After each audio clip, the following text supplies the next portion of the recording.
Assalamualaikum warahmatullahi taala wabarakatuh. maa ngi leen di siyaare seen taalibe seen ndongo Seydina Jibril Kawsara moo amaat yéene dellu si ak yéen ci yóbbalu bés bi. boo bëggee am nguur dangay farlu nangoo sonn, waaye boo xasee tayal rekk ñu xañ la wërsëg, xañ la lu baax, xañ la yërmande.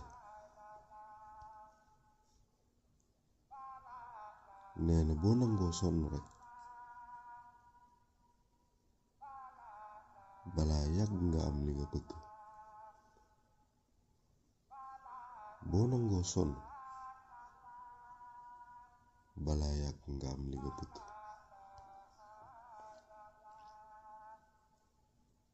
ñoo ngi ko toxalee nag ci téere bu ñu naan Lamyatul Burxaani. Sëriñ Tuuba wax ko fa. jërëjëfe Sëriñ Tuuba maam Cheikh Ibra.